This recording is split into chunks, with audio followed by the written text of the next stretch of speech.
Hello नमस्कार बंधुओं, जैसा कि मैंने इसके पिछली कक्षा में वर्णमाला नामक टॉपिक को स्टार्ट किया था।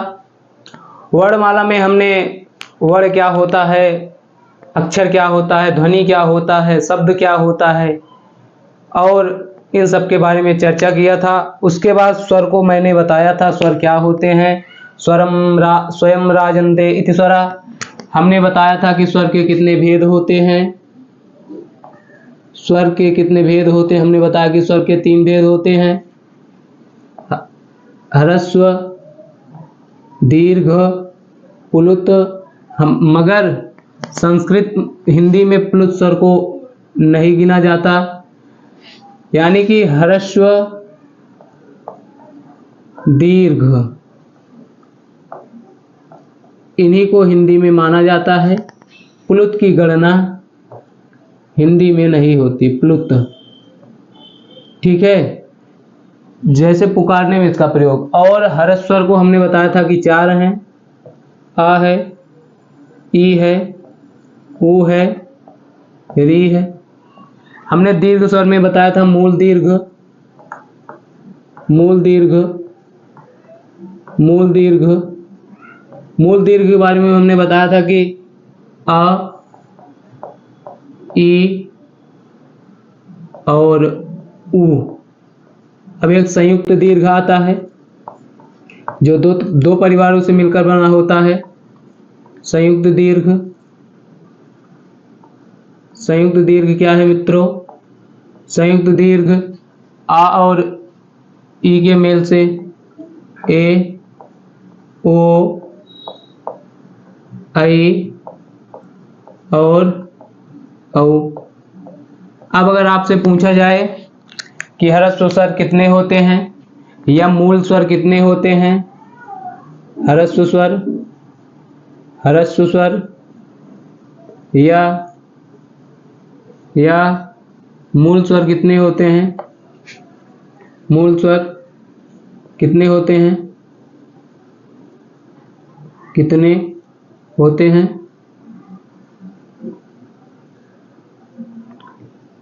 तो आप बताएंगे कितने? 4 होते हैं। अब दीर्घ स्वर बताया, पूछा जाए तो दीर्घ स्वर, दीर्घ स्वर,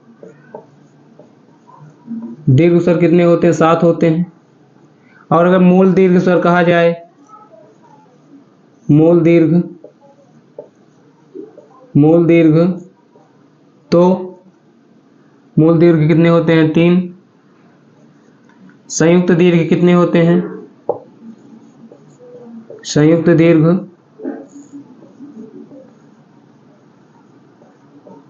संयुक्त दीर्घ होते हैं 4। इतनी बात आपको समझ में आ गई होगी, जैसा कि हमने बताया। अब मैं आगे चर्चा करूंगा जीभ के प्रयोग के आधार पर स्वर के भेद।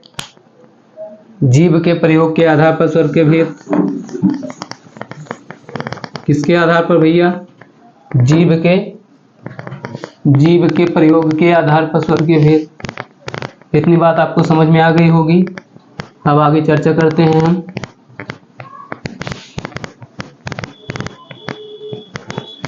जिह्वा, जिह्वा, जिह्वा या जीभ, जीभ के आधार पर, के आधार पर स्वर के भेद, स्वर के भेद कितने होते हैं? कहा कि 3। अब 3 होता है तो कौन कौन होता है? एक अग्रस्वर होता है, अग्रस्वर, अग्रस्वर, मध्यस्वर, मध्यस्वर, और एक होता है पश्च स्वर, पश्च स्वर। अग्रस्वर 1, मध्यस्वर 2, पश्च स्वर 3। ए हुआ जिह्वा के आधार पर स्वर के भेद। ठीक है, अग्र स्वर में क्या आता है? इ, ई, इ, ई, ए, ऐ। भैया कैसे हमने कहा कि ए अग्र स्वर है? अब आप उच्चारण करके देखिए, ए, आगे से एकदम आगे से आवाज आ रही होगी। अब क्या कहें? ए, ऐ, एकदम आगे से सब आ रहे हैं ना आवाज। अब जब मध्य स्वर की बात करेंगे, मध्य स्वर क्या होता है? मध्य अ। अब बीच में से आवाज आ रही होगी। अब आप उच्चारण करिए, अ। जगह ह्रस्व आ और दीर्घ आ, जो ह्रस्व आ होता है उसी का उच्चारण होता है मध्य। मध्य स्वर वही है, अ। जब आप आ कहेंगे तब पश्च हो जाएगा, लेकिन जब ह्रस्व आ, इसीलिए मध्य स्वर क्या है? ह्रस्व आ। ठीक है। अब पश्च स्वर क्या होता है? पश्च स्वर कितने होते हैं? बाकी जितने बचे सब क्या है? पश्च स्वर हैं। कौन कौन? अ, ठीक। ऊ,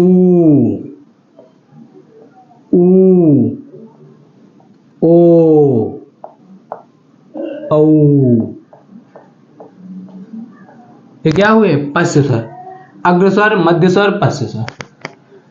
अग्रस्वर क्या है मित्रों? अग्रस्वर है इ, ई, ए, ऐ, और मध्य स्वर क्या है? अ। ह्रस्व आ। जब आप दीर्घ का उच्चारण करेंगे तो आप ऐसे करेंगे, अ, उ, ओ, औ। ठीक है। अब क्या है? मुख द्वार खुलने के आधार पर स्वरों के भेद। मुख द्वार या मुख विवर खुलने के आधार पर स्वर के भेद। मुख द्वार, मुख द्वार या मुख विवर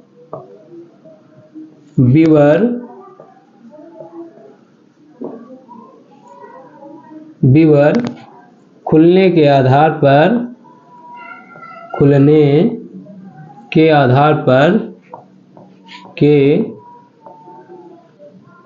पर स्वर के भेद। स्वर के भेद कितने होते हैं? 4। और ये कितने होते हैं? 3। ठीक है। इसमें क्या क्या है?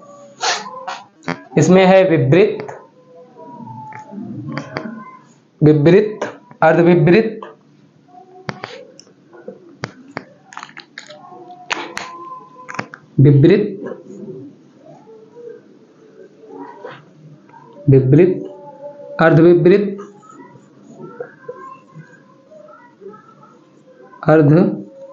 अर्धविवृत, अर्धविवृत, समृत, अर्धसमृत।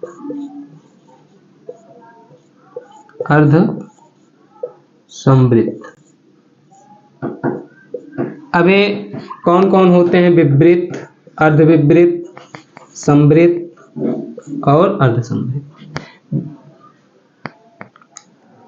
हमने देखा कि मुख द्वार या मुख विवर खुलने के आधार पर स्वर के भेद। मुख द्वार या मुख विवर खुलने के आधार पर स्वर के कितने भेद हैं? 4 हैं। कौन कौन है? विवृत है। विवृत में क्या आ गया? विवृत में क्या आ गया मित्रों? विवृत में आ गया आ। क्या आ गया? अ। अर्धविवृत में क्या आ गया? अ, ए, ओ। अब समृत में क्या आ गया? इ, ई, उ। और अर्धसमृत में क्या आ गया? ए, ओ। अब अर्धसमृत ए, औ। ठीक है। अर्धसमृत में क्या आ गया? ए, औ। समृत में ई, उ। अर्धविवृत में अ, ए, ओ। अब विवृत में अ। विवृत का क्या हुआ? विवृत का अर्थ हुआ मुंह जो है पूरा खुला हुआ। ठीक। आप इसको नोट करेंगे कि विपरीत क्या होता है, अर्धविपरीत क्या होता है, समृद्ध क्या होता है और समृद्ध क्या होता है। अब ऐसा है, आपको एक ऐसे दे दिया जाएगा, पूछ लेगा कि ए जो वर्ण है कि समृद्ध है कि विपरीत है कि अर्धसमृद्ध है, ऐसे पूछेगा। तो आपको एकदम कंठस्थ कर लेना कि आखिरकार विपरीत स्वर क्या होता है, अब अर्धविपरीत क्या होता है, समृद्ध क्या होता है और अर्धसमृद्ध क्या होता है। इतनी बात आपको ध्यान देनी होगी मित्रों, ठीक है। उसके बाद अब हम ओठों की स्थिति के आधार पर स्वर के भेद बताएंगे। क्या? ओठों की स्थिति के आधार पर स्वर के भेद। ओठों की स्थिति के आधार पर स्वर के भेद। ओठों की स्थिति के आधार पर स्वर के भेद कितने होते हैं? कितने होते हैं? 2 होते हैं। कितने? 2। कौन कौन? आवृतमुखी। क्या होते हैं? आवृतमुखी। और क्या होते हैं? वृत्तमुखी। आवृतमुखी और वृत्तमुखी। क्या होता है? ओष्ठ की स्थिति के आधार पर स्वर के भेद। ओष्ठ की स्थिति के आधार पर स्वर के भेद। ओष्ठ की स्थिति के आधार पर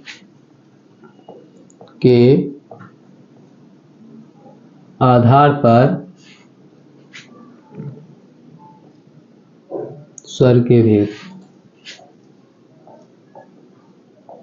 स्वर के भेद कितने हैं? 2। ओष्ठ की स्थिति के आधार पर स्वर के भेद कितने हैं? 2। कौन कौन से? आवृतमुखी और वृत्तमुखी। आवृतमुखी।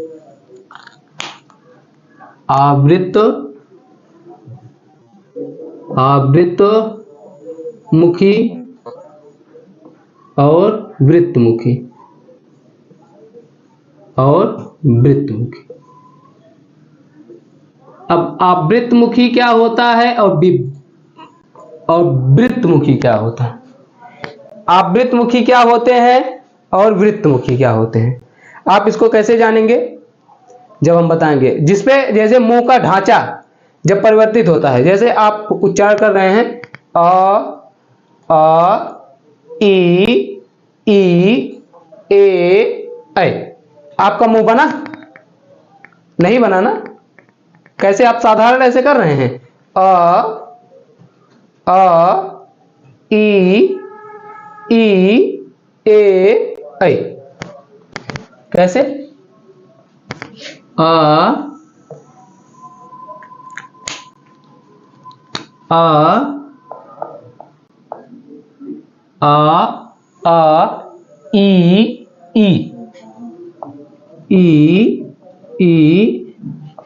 ए। आपने क्या किया? इसका उच्चारण किया। कैसे किया? ई ए। ये हुआ आवृतमुखी। आपका मुंह नहीं बन रहा है, आपका मुंह एकदम साधारण है। ई ए। मगर जब आपका मुंह बनेगा, कैसे? ऊ। ये बन गया ना, देखो, ऊ ओ औ। इसके पहले जब आपने इसका उच्चारण किया तब तो नहीं मुंह बना। ऊ ओ औ। अब तो आपका मुंह बन गया। हाँ, बना कि नहीं बना? उसके बाद इतनी बात आपको समझ में आई। आगे क्या है? वृत्तमुखी और अवृत्तमुखी क्या होता है? ओष्ठ की स्थिति के आधार पर। ओष्ठ की स्थिति के आधार पर एक ओठ पकड़ो ऐसे और कहो ऊ। कितना भी दाबो मगर ये ओठ उठेगा आपका। ऊ बोलने के लिए आपका ये ओठ उठेगा। चाहे बोलिए पकड़ के ऊ, ये जोर मारता है उठने के लिए। जब तक ये ओठ रहेगा नहीं तब तक आप ऊ का उच्चारण नहीं कर पाएंगे। ठीक है, इसीलिए कहा कि ओष्ठ की स्थिति के आधार पर स्वर के भेद। ठीक है, अब हम आपको क्या बताएंगे? अब आपको हम क्या बताएंगे कि आ, कुछ महत्वपूर्ण पॉइंट जो एग्जाम ऑफ व्यू के एग्जाम ओरिएंटल पॉइंट एग्जाम में जो पूछे जाते हैं उस प्रश्न को मैं बता दूं, कुछ प्रश्नों को, उसके बाद मैं आपको व्यंजन की तरफ ले चलता हूं। व्यंजन क्या होते हैं, ठीक। ये जो आ होता है, आ ये क्या होता है, उदासीन होता है, उदासीन होता है। अब पूछ ले कि उदासीन वर्ण है, अब आपको दे दिया जाए ए ओ ई आ, आप उदासीन में क्या कहेंगे, मान के चलिए आपको ना पूरे स्वर दे के ऐसे दे दिया जाए, आप क्या कहेंगे, उदासीन कौन से वर्ण है, तो आ है, ठीक। इतनी बात आपको समझ में आ गई।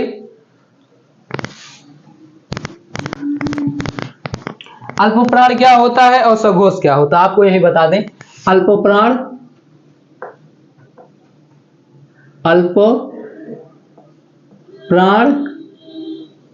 और सघोष। अब जब व्यंजन की ओर आपको हम ले चलेंगे ना, तब अघोष और सघोष को विस्तृत बताएंगे। मतलब अघोषों भी बताएंगे, सघोषों भी बताएंगे, अल्पप्राण भी बताएंगे और महाप्राण भी बताएंगे। इनकी तो हम ट्रिक भी बनाए हैं, अल्पप्राण, महाप्राण, अघोष और सघोष। जो लोग भूल जाते हैं उन्हीं के लिए, मैं तो भाई बहुत भूलता हूं, अघोष और सघोष, अल्पप्राण, महाप्राण। अब जैसे सभी जो स्वर हैं, जो सभी स्वर हैं, सभी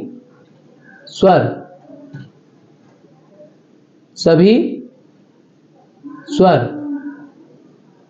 अल्पप्राण होते हैं, अल्पप्राण होते हैं, ठीक है। सभी स्वर क्या होते हैं, अल्पप्राण होते हैं, अल्पप्राण होते हैं, सभी स्वर अल्पप्राण। यहां सभी स्वर सघोष होते हैं, सभी स्वर सघोष होते हैं,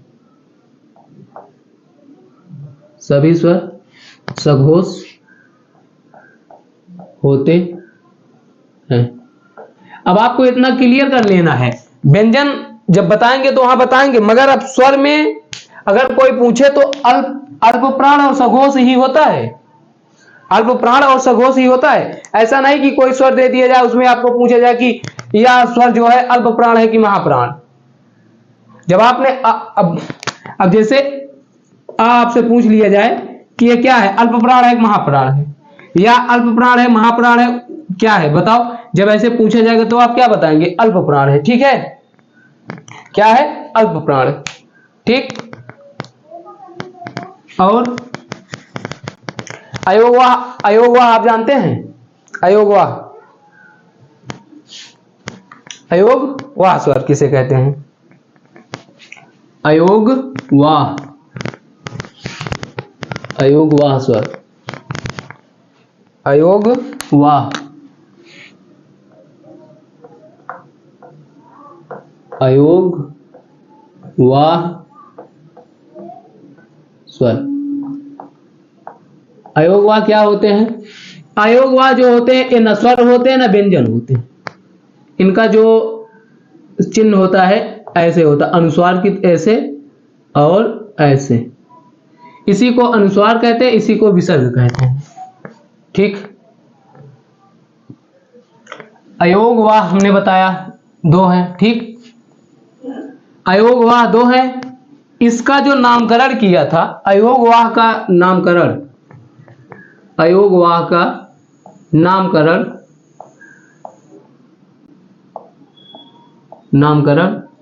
किशोरीदास वाजपेयी ने किया था, किशोरीदास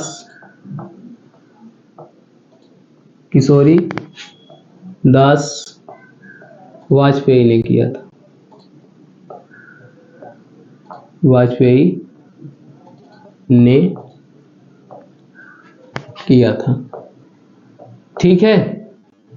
इतनी बात आपको समझ में आ गई। अब हम आपको चल रहे हैं स्वरों और व्यंजनों के उच्चारण स्थान की ओर, मगर हम सोच रहे हैं कि स्वर और व्यंजन थोड़ा पढ़ा दें, उसके बाद आपको उच्चारण स्थान बताएं। उसके बाद आपको समझने में सरलता होगी। वैसे भी अगर अभी बता दिया जाएगा तो कोई दिक्कत नहीं होगी, क्योंकि ऐसा तो नहीं है आप लोग स्वर और व्यंजन नहीं जानते। तो हम आपको उच्चारण स्थान बता दे रहे हैं। अयोगवा का नामकरण किसने किया था? तो किशोरीदास वाजपेयी ने किया था। किसने? किशोरीदास वाजपेयी ने किया था। ठीक। और एक चीज, जैसे सामान्य स्वर, मतलब सिर्फ स्वर कहा जाए कितने हैं? सिर्फ स्वर कितने हैं? स्वर कितने हैं? 11। ठीक है। और कहा कि कुल स्वर कितने हैं? कुल स्वर कितने हैं? कुल स्वर का मतलब 13। इसको भी मानते हैं और इसको भी मानते हैं। ठीक है। और उच्चारण के आधार पर स्वर, उच्चारण के आधार पर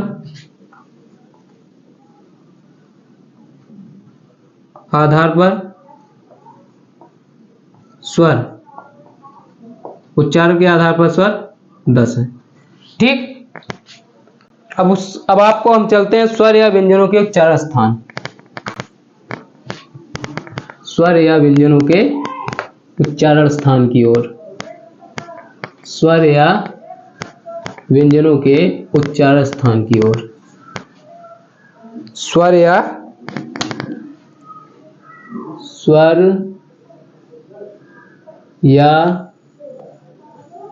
व्यंजनों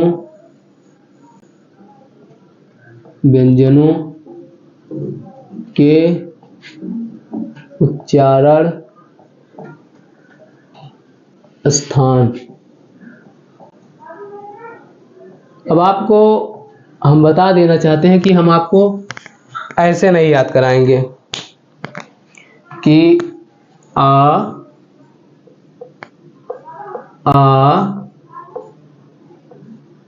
का ख ग घ अंगा और हा। अकुहु विसर्जनीया नाम कंठा। क्या है? आप इसको लिख भी सकते हैं। क्या? अकुहु विसर्जनीया नाम कंठा। ये विसर्ग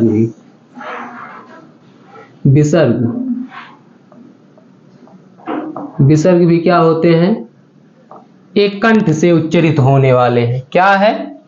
कंठ से उच्चरित होने वाले। किससे उच्चरित होने वाले भैया? कंठ से। कंठ से। अब ई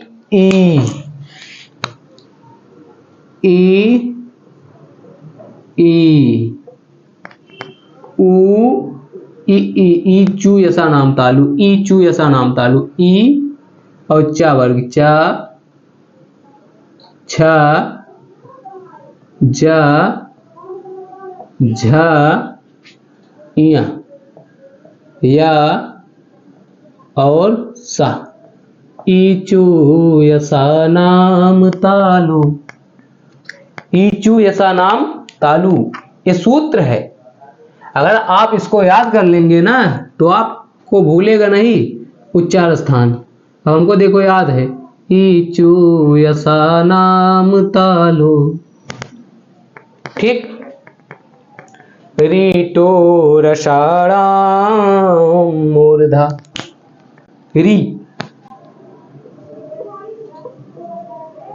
टा ठा डा ढा ड़ा। रीटो रषाणाम मूर्धा। रीटो रषाणाम मूर्धा। आप ऐसे सुनते रहेंगे ना तब भी आपको याद हो जाएगा। रीटो रषाणाम मूर्धा। ठीक। ऋतु लसानाम दंता। ऋतु लसानाम दंता। लिता था दा धा न ला सा। लीतु लसानाम दंता।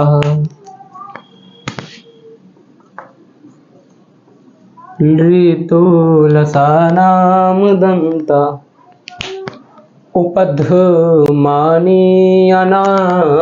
ओष्ठौ उ प फ ब भ म। एक उपध्मानीय स्वर आता है, उपध्मानी जो जिसका प्रयोग ऐसे होता है, का और पा के साथ, का और पा के साथ ऐसे, इसी को उपध्मानीय कहते हैं। इसका उच्चारण स्थान क्या होता है?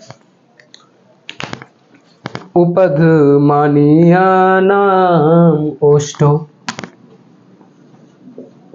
ठीक है, ओष्ठ है इसका उच्चारण स्थान। ठीक, उसके बाद क्या है? कंठ तालु। क्या है? इतना पढ़े आप लोग, कंठ तालु मूर्धा दंत ओष्ठ। ठीक, अब क्या है? अभी कितने स्वर आपने आ पढ़ा, आ पढ़ा, ई पढ़ा, ई पढ़ा, री पढ़ा और री पढ़ा और ऊ पढ़ा। कितने स्वर पढ़े? आ ई और अभी आपने क्या नहीं पढ़ा? ऊ नहीं पढ़ा। ऊ कहाँ पढ़े आप? यहाँ पढ़ लिए ना। इतने स्वर को पढ़ने के बाद आपको क्या क्या बचा? ए आई, ए आई, ए आई बचा है। ए आई, ए दैतौ कंठ तालु, ए दैतौ कंठ तालु, ए दैतौ कंठ तालु, यानी कि ए और ऐ का उच्चार स्थान क्या है? कंठ तालु, कंठ प्लस तालु। ठीक, कंठोष्ठ, कंठ तालु। इसका उच्चार क्या हुआ? ए ऐ का उच्चार स्थान कंठ तालु। कहेंगे भैया कंठ तालु कैसे हुआ? कहा कि आ और ई के मेल से क्या बना? ए बना। ठीक, यानी कि आ जो हुआ कंठ हुआ, ई जो हुआ तालु हुआ, इसीलिए इसके संयोग से ऐ बना, तो उसका उच्चार स्थान कंठ और तालु। ठीक, अब आपको क्या मिलेगा? ओ औ, ओ औ,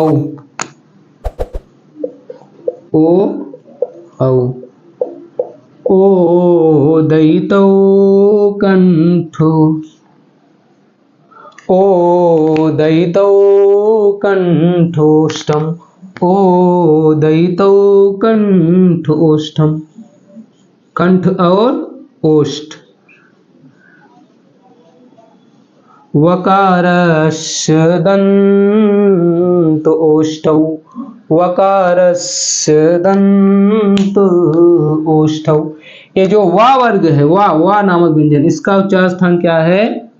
वकारस्य दन्त ओष्ठौ, दंत और ओष्ठ।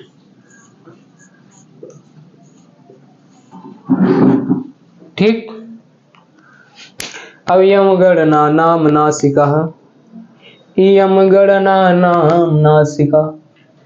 अब जो पंचमाक्षर अभी बचा है, यम, ङ और या और रा और ना और मा, इसका उच्चार स्थान नासिका होता है। कौन कौन से?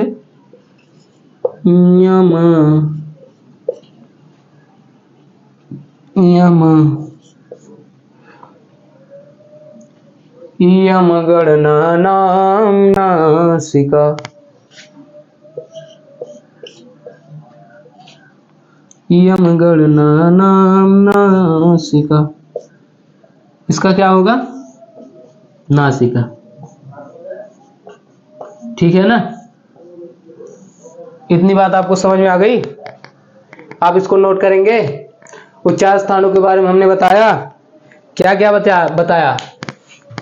अकुहु विसर्जनीया नाम कंठा, ईचु यसा नाम तालु, हिड़ीटू रसा नाम मूर्धा, ऋतु लसा नाम दंता, उपध्मानीया ओष्ठौ, ए दैतौ कंठ तालु, ओ दैतौ कंठ ओष्ठौ, वकारस्य दंत ओष्ठौ, यम गणना नाम नासिका। ठीक है, अब आपको स्वर और व्यंजनों का उच्चार स्थान आ गया होगा। अब 2 पॉइंट में एक पॉइंट और बताता हूं, काकल्य व्यंजन किसे कहते हैं। ये जो हा नामक वर्ण है, हा, इसका उच्चारण, इसको क्या कहते हैं, काकल्य व्यंजन। काकल्य व्यंजन, काकल्य व्यंजन, काकल्य व्यंजन कहते हैं। ठीक है, कितनी बात आपको समझ में आ गई। अब देखिए तीनों सा जो हैं, ऐसा देखिए ऊष्म व्यंजनों का उच्चार स्थान कैसे है। देखिए हा का उच्चार स्थान कंठ हुआ, सा का उच्चार स्थान तालु हुआ, श्रा का उच्चार स्थान मूर्धा हुआ, श्रा का उच्चार स्थान दंत हुआ। ठीक है, अब श्रा श्रा श्रा सब कह देते हैं ऐसे एक ही जोड़ में, मगर देखिए तीनों का उच्चार स्थान अलग है। श्रा, श्रा का उच्चार स्थान तालु हुआ, श्रा, श्रा का उच्चार स्थान मूर्धा हुआ और श्रा का उच्चार स्थान दंत हुआ। इस प्रकार से है। और हा का उच्चार स्थान तो कंठ हुआ, ह। ठीक, इतनी बात आपको समझ में आ गई।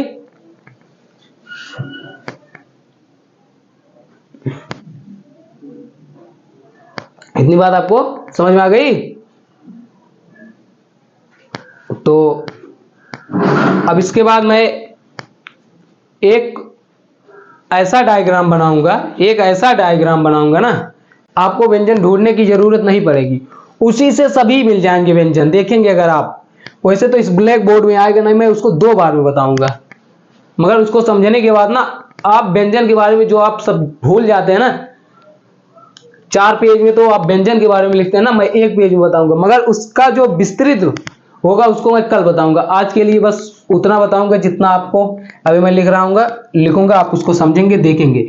इसके पहले आप इसको जान रहे हैं ना, उच्चार स्थान देखिए भाई, हमेशा आप पूछता है क्यों। अब देखिए पेपर का क्या मकसद होता है। पेपर में अब आपको प्रश्न, मैं कहता हूं, सब लोग कहते हैं भाई प्रश्न कराओ। अगर देखो आप में प्रश्न आ गया, ई वर्ण का उच्चारण स्थान,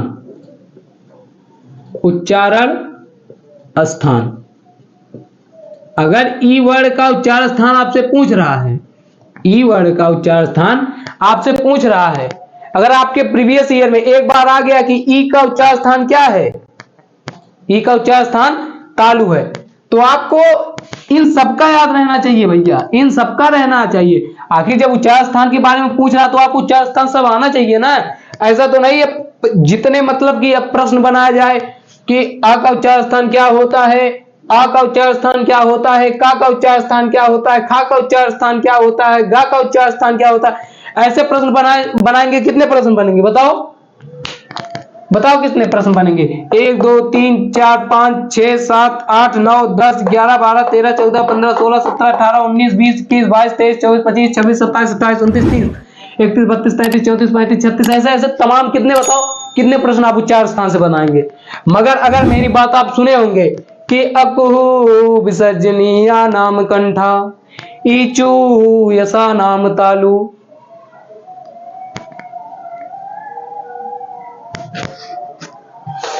तो आप समझ पाएंगे। ठीक है, आपको हमने ये सब बताया। अब प्रश्न की बात आप, मैं कहता हूं ना, ये आपको अगर क्लियर है ये सब, तो आपको प्रश्न लगाने में कोई दिक्कत नहीं। हाँ ऐसा होता है, कुछ प्रश्न ऐसे होते हैं जो मान के चलिए यहाँ ना हो पाए, तो उनको प्रश्नों में समेट लिया जाएगा। जब हम प्रश्न कराएंगे टॉपिक वाइज, जिस तरह हम टॉपिक वाइज पढ़ा रहे हैं उसी तरह टॉपिक वाइज हम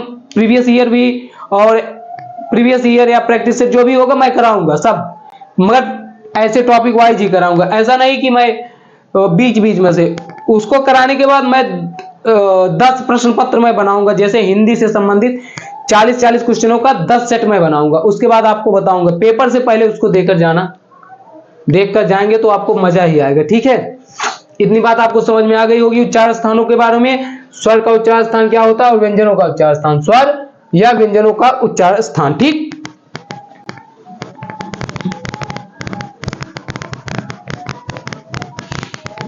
अकुहु विसर्जनीया नाम कंठा, आप ऐसे बोलते रहिए। अकुहु विसर्जनीया नाम कंठा, ईचु यसा नाम तालु, ऋतु रसा नाम मूर्धा, ऋतु लसा नाम दंता, ए दैतौ कंठ तालु, ओ दैतौ कंठ ओष्ठौ, वकारस्य दंत ओष्ठौ, यम गणनानां नासिका, यम गणनानां नासिका। तब आपको जब याद रहेगा भाई, आप बता लेंगे एग्जाम में, चाहे जिसका 4 स्थान पूछे, आप कहो कि इससे तमाम क्वेश्चन बताया जाए तो जितने स्वर जितने व्यंजन है उससे उतने प्रश्न बन जाएंगे। ठीक है, अब तो प्रश्न ऐसे पूछने लगा है कि मैं क्या ही बताऊं। अब आपको मैं व्यंजन के बारे में बताता हूं। व्यंजन, स्वर को हमने कंप्लीट कर लिया, अब व्यंजन के बारे में। व्यंजन, व्यंजन, अब व्यंजन वर्ण क्या है? अब यहीं से आप देखेंगे क्या है व्यंजन। जो स्वर की सहायता से उच्चरित हों, जो स्वर की सहायता से उच्चरित हों, जो स्वर की सहायता से उच्चरित हों। ज्यादा आवाज आ रही क्या? जो स्वर की सहायता से उच्चरित हो। उसके बाद कहा कि ये जो व्यंजन वर्ण होते हैं ये अपूर्ण होते हैं, अपूर्ण होते हैं, अपूर्ण होते हैं, अपूर्ण होते हैं। ये पूर्ण कब होते हैं? ये पूर्ण कब होते हैं? ये पूर्ण कब होते हैं? पूर्ण कब होते हैं? होते हैं जब स्वर से मिलते हैं, जब स्वर से मिलते हैं, स्वर से मिलते हैं। ठीक, अब कहा कि ये जब स्वर से मिलते हैं तब क्या होते हैं? पूर्ण होते हैं। उसके पहले क्या होते हैं? अपूर्ण होते हैं। जैसे एक पुरुष जब तक यह अविवाहित है तब तक क्या है? ये अपूर्ण है। अपूर्ण का मतलब यह नहीं कि उसका अंग काम नहीं करता। अपूर्ण का मतलब यही है जो यज्ञ आदि होते हैं वो अकेले यज्ञ कर नहीं सकता, मगर जब स्त्री से इसका विवाह हो जाता है पुरुष का, तब क्या हो जाता है? पूर्ण हो जाता है। पूजा पाठ करने के लिए क्या होते हैं? यज्ञ आदि करने के लिए क्या होते हैं? पुरुष और स्त्री का जोड़ा होना अनिवार्य है। इसीलिए मैं बताया कि व्यंजन वर्ण को अगर पूर्ण करना है तो स्वर नामक स्त्री का सहायता लेना होगा मित्रों। आप लोग जाने समझे। अब हमने पुरुष और स्त्री के माध्यम से व्यंजन को आपको बता दिया कि व्यंजन आखिरकार अपूर्ण होते हैं, वो कैसे पूर्ण होते हैं इसको बताया। ठीक, स्वर की सहायता से, स्वर की सहायता से क्या होते हैं? व्यंजन पूर्ण होते हैं। ठीक, अब व्यंजनों का जो शुद्ध रूप होता है, व्यंजनों का शुद्ध रूप क्या होता है? व्यंजनों का शुद्ध रूप, व्यंजनों का व्यंजनों का व्यंजनों का शुद्ध रूप, शुद्ध रूप, व्यंजनों का शुद्ध रूप क्या होता है? हलंत होता है। हलंत, हलंत। जैसे अगर जब ये डंडी लग गई ना, ये डंडी, तो हो गया हलंत। अब व्यंजन को ही संस्कृत में जो होते हैं हल नामक प्रत्याहार के कारण सभी व्यंजनों को हल कहते हैं, और अच नामक प्रत्याहार के कारण सभी स्वरों को अच कहते हैं। ऐसा संस्कृत में नियम है, आप भी जानते रहिए। ठीक है, आखिरकार व्यंजन को हल कहते हैं। ऐसा भी अगर मान के चलिए कि हल किसे कहते हैं? स्वर आ जाए, व्यंजन आ जाए, विसर्ग आ जाए, अयोगवा आ जाए, तो आप क्या कहेंगे? हल जो है उसको व्यंजन को कहते हैं। ठीक, अब क्या है? मूल व्यंजन कितने हैं? मूल व्यंजन, मूल व्यंजन, मूल व्यंजन, मूल व्यंजन कितने हैं? 33 है। कितने हैं मूल व्यंजन? 33 है। स्पर्श या वर्गीय व्यंजन कितने हैं? स्पर्श या वर्गीय व्यंजन, स्पर्श या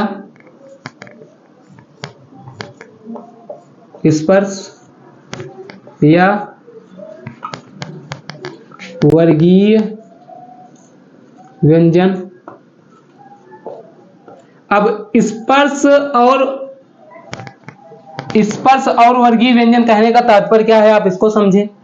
इसकी जो स्पर्श और वर्गीय व्यंजन होते हैं 25। अब भाई मैंने वर्गीय क्यों कहा, जब मैं अकेले हूं क्या मुझको वर्ग बोला जाएगा, मगर जब मैं 4-5 लोगों के साथ हूं तो मुझको वर्ग में बोला जाएगा कि ये इतने लोग हैं। ठीक है, वही जैसे अब हमने का वर्ग बोल दिया, सिर्फ मैंने का वर्ग बोला, का नाम लिया, जो उसमें ख ग घ अंगा है, इनका नाम हमने नहीं लिया। मगर अगर हमने का वर्ग कह दिया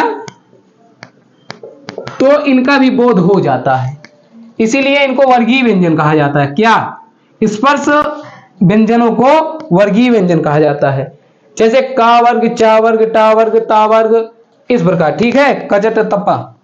ठीक, उसके बाद इनकी संख्या कितनी है, 25। अंतस्थ व्यंजन क्या होते हैं, अंतस्थ व्यंजन अंतस्थ व्यंजन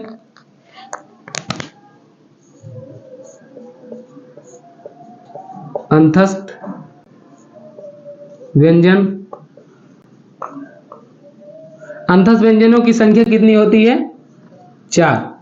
कौन कौन, य व र ल, य व र ल। अब अगर मैं आपको स्पर्श व्यंजनों की संख्या गिनाऊं, स्पर्श या वर्गीय व्यंजनों की, तो इसमें आते हैं का वर्ग, चा वर्ग, टा वर्ग, ता वर्ग, पा वर्ग। का वर्ग, चा वर्ग, टा वर्ग, ता वर्ग, पा वर्ग। यह कहने का मेरा तात्पर्य यही है, क ख ग घ ङ च छ ज ञ ट ठ ड ड़ त थ द न प फ व म। ये हो गया, इतनी बात आपको समझ में आई। आता है लुंठित या प्रकंपित व्यंजन। अब पहले आप ऊष्म व्यंजन को जान लीजिए। ऊष्म व्यंजन क्या होते हैं, ऊष्म व्यंजन, ऊष्म व्यंजन, ऊष्म व्यंजन क्या होते हैं, श श श ह, श श श ह। ठीक है, ये क्या हुआ, ऊष्म व्यंजन हुआ।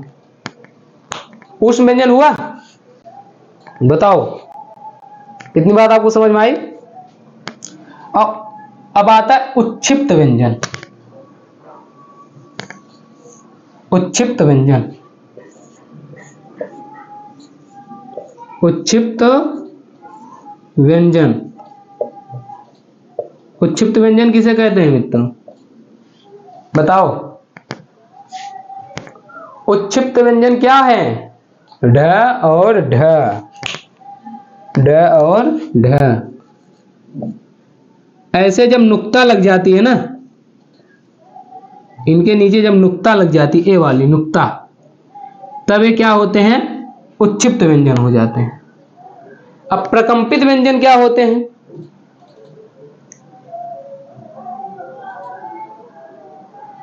उच्छिप्त व्यंजन आपको समझ में आया। लुंठित और प्रकंपित व्यंजन क्या है, लुंठित या प्रकंपित व्यंजन, लुंठित या प्रकंपित व्यंजन, लुंठित या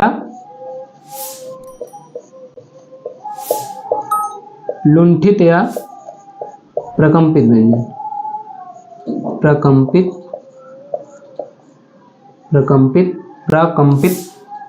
व्यंजन, लुंठित या प्रकंपित व्यंजन। र वर्ण जो होता है उसी को लुंठित या प्रकंपित व्यंजन।